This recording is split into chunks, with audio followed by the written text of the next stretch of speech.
دلوقتي انا مخطوبة بقالي سنة ونص. مخطوبة؟ ايوه بقالي سنة ونص. اه.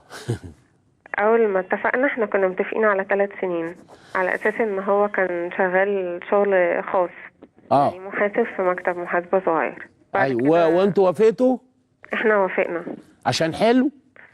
لا عشان اخلاقه كويسة. طب ما هي دي الحلاوة. اما انا بقول عشان حلو يعني عينيه برتقاني ووشه بنفسجي، ما انا اقصد حلو يعني اخلاقه كويسة. بالظبط كده. وانتوا عرفتوا منين انه اخلاقه كويسة يا منار؟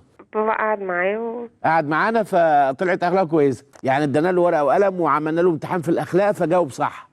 اه بالظبط كده. بجد والله؟ ده الاخلاق الكويسه يا منار لازم نكون عاشرناه. هو كان زميل صاحبتي وصاحبتي كانت عارفاه. صاحبتك مش كفايه؟ يلا كملي القصه. المهم بعد كده ربنا سهله، بعد ما اتخطبنا بحوالي شهر واشتغل شغل حكومي واتثبت. يعني انت وش خير. الحمد لله. ممكن. الحمد لله. ها.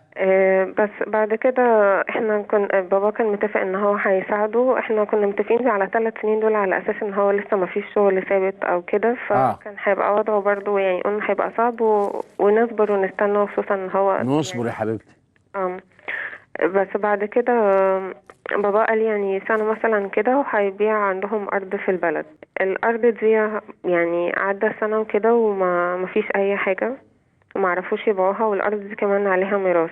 دلوقتي يعني أنا بقول له مثلا اقترحت عليه ان احنا نعمل قرض وكده على اساس ان هو يسهل لنا الموضوع شوية. هو دخل في جمعية بس الجمعية دي مبلغها صغير جدا. على رأيك لا نعمل قرضين، نعمل قرضين علشان تبقى حياتنا هبابين. يعني حرام؟ طبعا ده مش حرام، هي حياة غلط يا بنتي. اروح اشرب شاي واخطب عيلة وانا عندي شقة ولسه هفكر ابيع ارض عندي في البلد وابيع امي في الشارع اللي وراه؟ ده تهريج وقلة ادب. مفيش بني ادم يدخل بيت بني ادمين الا وبيته جاهز وشغله يكفي 3 بيوت.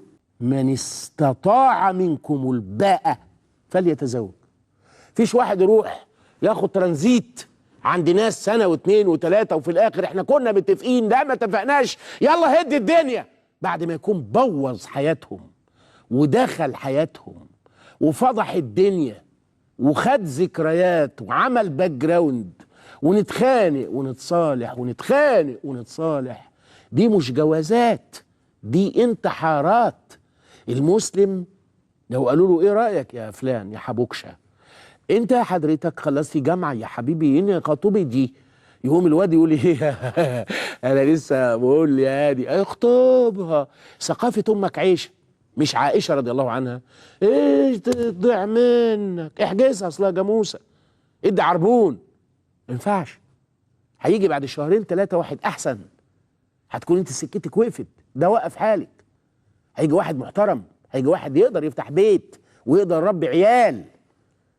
لكن قفلنا السكه على حبوكش. اطمني يا بنتي شوفي اخباره ايه. تدخل البنايه بقى تفكر في قرض. سلمى مبروك يا جدعان، سلمى مبروك بتفكر في قرض. شوفوا مبروك بقى يبقى حالته شكلها ايه.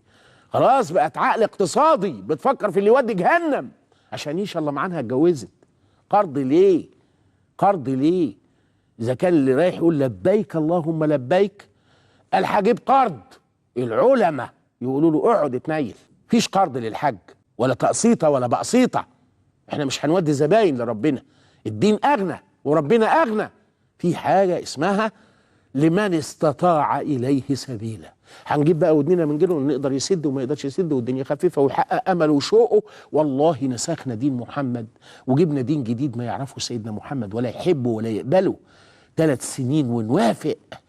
انتوا عارفين هم وافقوا ليه ونستحمل؟